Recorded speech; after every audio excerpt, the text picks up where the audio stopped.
Hey, Coach, thanks for a few minutes of your time today. We will begin with Greg Barnes. So go ahead, Greg. Hey, Coach. Mac has said several times this offseason about the hope is for you to be able to get sacks off of talent, not so much off of scheme. I wanted to approach that kind of from a different perspective.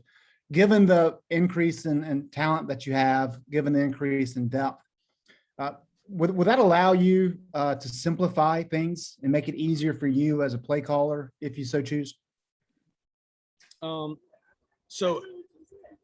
Yeah, I mean, so there's a time and a place now where we can say, let's line up and play a little bit. But, the other part of it, Greg, is we got to a point last year we were very simple, because of youth and because of inexperience in some spots. So now I feel like we can handle more. And I think, I think the sacks will come also because they're not playing as much, so I think freshness brings effort and pass rush too. So yeah, we have simplified some things, but we also feel very confident of our ability to handle a lot more. So it's a little bit of both, to be honest with you. Thanks. Yes, sir. Okay, let's go over to Michael Coe. Hey, Coach. Desmond Evans said yesterday that he and Tamon Fox have a really great relationship and a really great friendship. How have you seen those two players really build off each other so far this season? Well, so I think the first thing is I think Javon DeWitt's done a great job with Dez and with Tamon. But I think Des Evans has seen, Tamon Fox is a professional, right? Like he shows up every day. He takes care of his body. He's prepared. Physically he competes every day. And so I think it's very easy for Javon DeWitt in the outside linebacker room to say, hey, do it like Tamon, do it like Tamon. And so I think Dez it says, okay, I want to be like Tamon. I want to be a guy that's respected like he's respected amongst our football team. And then I think, Tamon has seen Dez, and because Dez has got a lot of ability. And I think Tamon sees that and says, I'm going to do everything I can to help this kid. But those two are playing at a pretty high level right now. Thank you. Yep. CL Brown, go ahead. All right, Jay. Coach Brown was also talking about basically the fewer reps, more production mantra, using more people. And I was wondering, is it a matter of you have developed enough trust and confidence in, enough guys to have that depth and throw them out there? Or are there still some guys who may not be where you want them to be, but you're emphasizing just getting more people, more players in the rotation, so to keep your people fresh? So I think that's a great question. Coach Brian and I talk about all the time, like there's rotation for need and there's rotation because you earn it. And so I think we're at a point now where we've got a lot of players where I'm like, this kid has got to play. He's got to be in certain situations. And so when you have more of that, right, then it's a lot easier to say, go in because we're going to call these 3 or 4 calls or whatever it may be. We're going to have this package on the field. So see how, I think early on it was, my first year here, it was like, we got to find somebody to be able to give these guys a blow. Now it's much different. Now it's these young men have earned the chance to play. And so when you've got more kids that have earned the right to play, earned the trust of their teammates and their coaches, now you have more people in the game.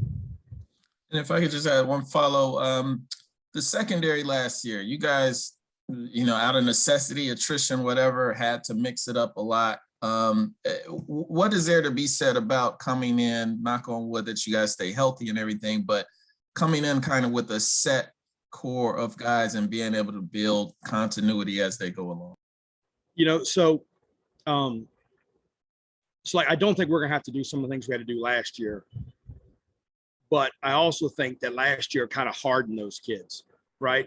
And now it's a situation where, hey, look, if you got to go play corner, you got to go play corner. And so I think the layers of depth we have back there is pretty impressive. I mean, Geo Biggers and Cam Kelly and Don Chapman, I think those kids could play anything, so I think we've really created layers of depth. And again, we've got kids that deserve to play. So we've got to find roles for them and where they can be successful. But it's certainly, I know this, CL, I yell a lot less at practice, right? Because they're executing at a much higher level.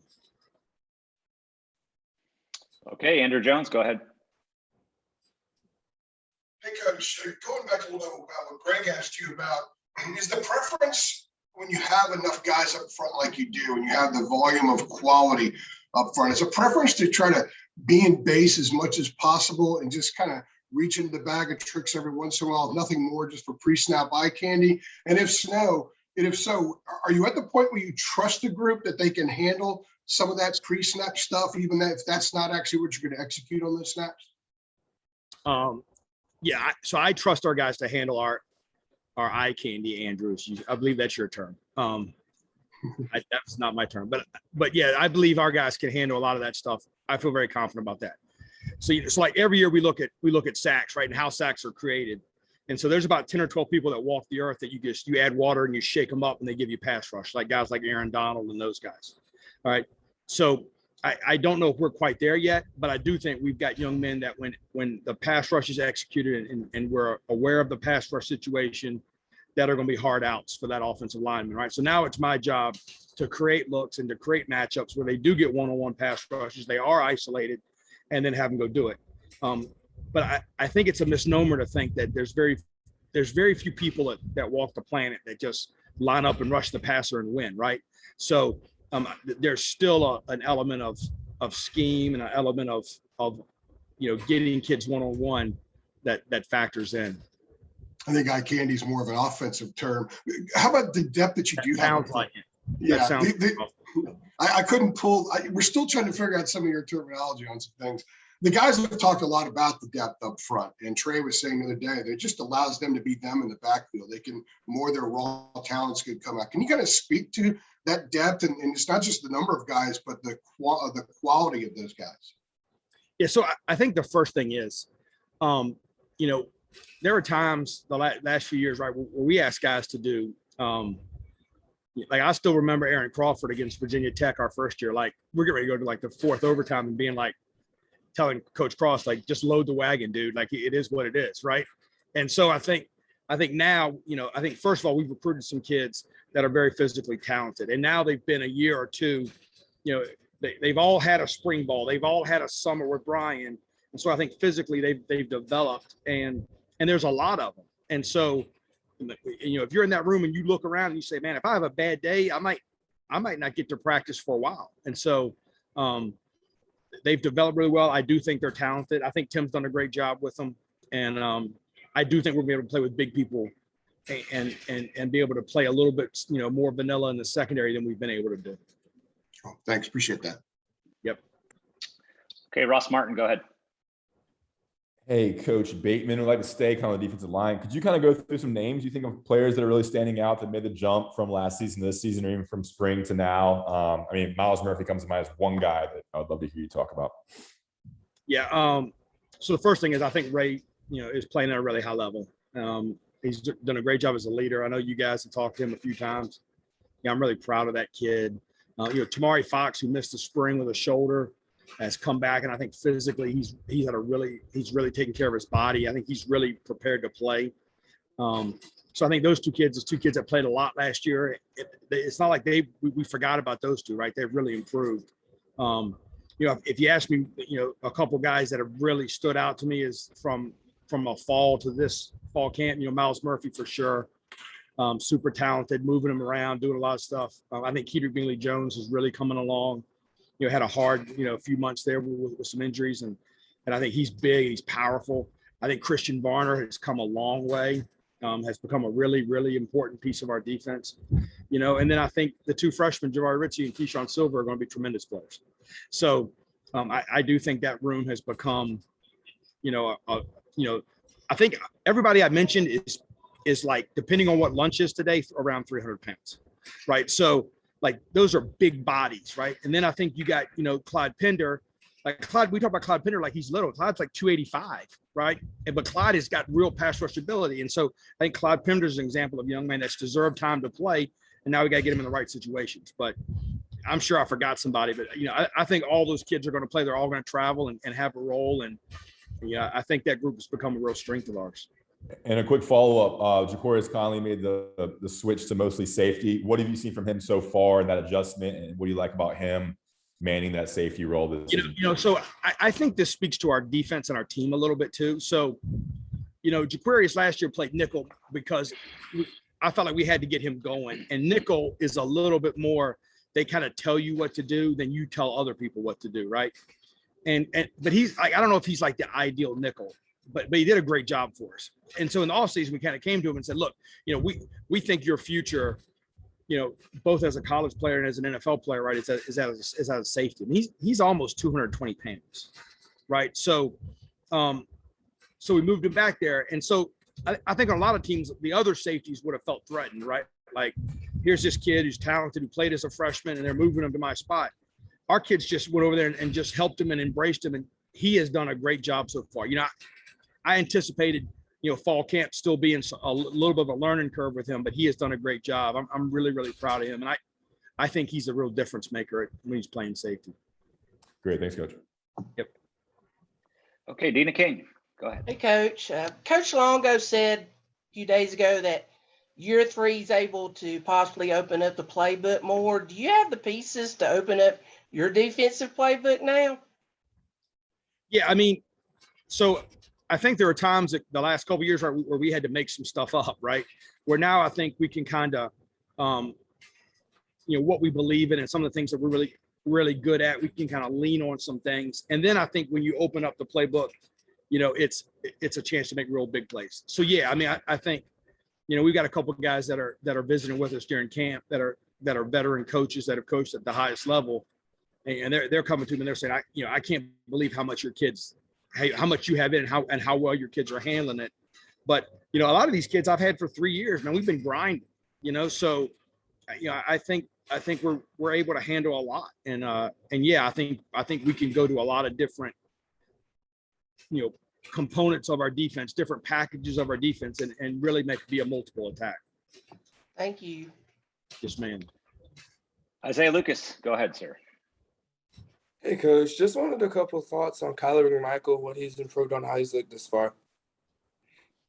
Yeah, I mean, Kyler is super talented. He's doing a good job. We're trying to ask more of him, like we are all of them, right? So, we're moving him around a little bit, and I think he's doing a good job, and I'm proud of him because, he's got some, like most corners do at this time of camp, right after playing, 500, deep balls in 5 days. He's got some nagging kind of injuries, but he's going out there every day, taking up and going. And, I have a lot of respect for him. I think, there aren't many kids that are a top 50 player in the country that transfer and play scout team for a year. And, he's a really important part of our defense. And I'm excited to see him. I think he will take a big step forward. And not that, last year he was good. So I expect him this year to be an elite player. Adam Smith. Hello, friend. What is for lunch today, Jay? That's a great question. Usually Usually Kelsey gives us like the week menu during camp. So I don't know it yet, Adam, but I will let you know. Okay. Just send something over. Talking about the layers of depth in the secondary, and you're talking about those guys that are interchangeable, can play so many different ways. Along with that, I mean, do you feel like you have just straight up star power at corner, or potential star power just at those two spots that you could just sort of depend on there? So yeah, so I think going into last year, we kind of felt that way with Storm and Kyler. Like, hey, look, we're going to have to rely on those two to be in man coverage a lot and outnumber the box. And then Storm got hurt, and we kind of had to, at that point, get a little crafty, right? So I do think, Tony, Storm, Kyler, I think LaDason Hollins is playing at a really high level. So I think those 4 kids are all really good players. So yeah, there will absolutely be times where we can say, hey, U2 or U3 or U4, depending on what the package in the game, right? You've got these guys and the rest of us are going to do this. And I think that's the goal of all defenses in college football nowadays, right? With the way that people attack you. So I'm excited about those guys, but they need to keep working. And there's still room for improvement with those 3, those 4, even as talented as they are.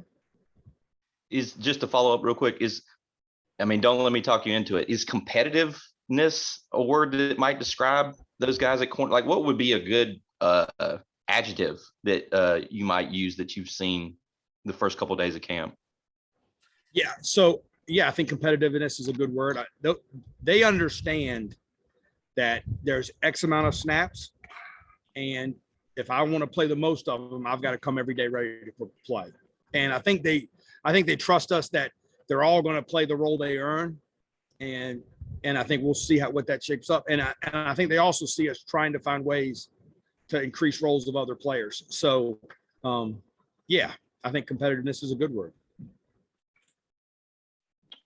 All right, Aaron Beard, go ahead. Hey Jay, hey Jay, you were talking about having guys together for a couple of years under you. I don't know if this is an oversimplification, but is communication, do you see it that much better with a group that's played together or at least been under your instruction for a couple of years, or have they always been good at communicating, you know, when you're talking about on the field, passing assignments and so forth? Yeah, I think that's where we've made our biggest improvement, right? And I think as the season waned last year, we were better, but I think we're a lot better now. And I think we've got some young men, you know, Tony Grimes comes to mind, Jeremiah Gimmel comes to mind, that are very demanding of their teammates when it comes to, we talk about being an elite communicator. We talk about it's one thing to say a word to get us into the right call. It's another thing to communicate to everybody kind of what we're seeing and what's going on. And, you know, we're asking more of Taman and Tyrone Hopper and Chris Collins and some of that roles too. So, you know, we kind of went through it as a coaching staff, you know, after spring ball and said, okay, who can we put more and more stress on as far as like as a leader and as a communicator. And so I think they've done a really good job embracing that. We are communicating and we are, I think, executing much higher than we did at any point last year right now. Okay, over to Brennan Marks. Hey, Jay, I wanted to go back to Javari. Mac had mentioned a few days ago some sort of summer competition, I guess, that measured workouts and classes and whatnot, and he sort of topped out on the whole team. Now that you've had more time to spend with him, what is it about him as a player, as a person, that sort of makes his approach and his talent unique? He has got a great mom who was hard on him, and he is a really, really talented kid. And so you're talking about a kid he's at least 30 minutes, if not 45 minutes early to everything we ask him to do, right? And so that you just see a kid who's got a ton of ability and is very prepared and very competitive. So, you know, part of it is, Brendan, like when they race, he races with the other D lineman and O lineman, and frankly, he beats them every time. So, I don't know how many points a race is worth, but he won all of them, so he got all the points. So I think that's part of it too, right? Is you got a really, really talented, really, really competitive kid who's prepared. So I'm glad he's here for sure. He is. I love him as a kid. He's going to be a great player. All right, we'll close up today with Gregory Hall. Go ahead. Hey Jay, how's it going? I wanted to ask about Geo Biggers. He's a player that, I think he only has like 100 snaps total in his first 2 years, but that first day of practice, watching him looked like he was kind of interchangeable with the ones. I know it was only day one. What have you seen out of his development, and what do you expect his, I guess, role and capacity of plays to be this season? So, you know, I think Geo is as improved as any player in our program. You know, when he was a freshman, we kind of were like, you know, physically he wasn't quite ready. And so we started him off on scout team, and then there were some injuries. We had to bring him to scout team, and he was on second team probably before he should have been, and he went through the crucible. Now he got, you know, you play safety, you got to make all the checks and do all that stuff, and you know, he had a hard freshman year. I think if you ask him, he'll tell you that, right? But he just grinded. He just kept working, and then, you know, in the spring last year, every day we come in and we watch the film. We say, man, look how much better Biggers is doing this. Look how much better Biggers is doing this. Look how much better we operate when Geo's back there getting us lined up. So, you know, he had a great spring game, had a great spring season, has worked his tail off this off season. So, yeah, I think Geo Biggers is going to play a ton of snaps. How much that is, we'll see. But I anticipate him being, you know, a guy that plays, you know, if he's not the starter, but plays like a starter as far as amount of reps when it's all said and done. And then you talked about Javari Ritzy, but what other freshmen have kind of drawn your eye these first few days of camp and throughout the summer? Yeah, so I think, you know, the kids that were with us for spring ball, the midterm graduates, they have a leg up on the other kids, right? So when you look at, at power, Eccles and Ra Dilworth at linebacker and Javari and Keyshawn and, those guys, and then look at Boykins and Nash, they've got an advantage, right? So I think out of that group, obviously Javari, I think Keyshawn has improved tremendously. Obviously got dinged up a little bit late in the spring, which is always hard when you're a freshman because you're trying to learn anyway, but he's improved a ton. I think DeAndre Boykins is really improved, and our kids notice him. He is a competitor. I think he is a tremendous player. And then I think the two inside linebackers are real live players now. Power Eccles is a dude. So, we're Tommy, I told Tommy the other day, I'm gonna start coaching linebackers, man. Like that room's like, shoot, you got Gimmel in there running their sneaking anyway, just kind of show up. But Tommy's done a great job with those guys. That room's really good. So I think the 6 midterm kids we were excited about, we're still really excited about. The 2 freshman corners I think are really talented, and Dre's bringing those 2 along. The other guys have been, Travion Stevenson and Gabe Stevens is banged up, so they're a little bit more of a work in progress. But I think we're happy with that freshman class for sure. All right, I think that closes out for today. Thanks, Coach. Appreciate your time. No problem, Ross. I love the hat.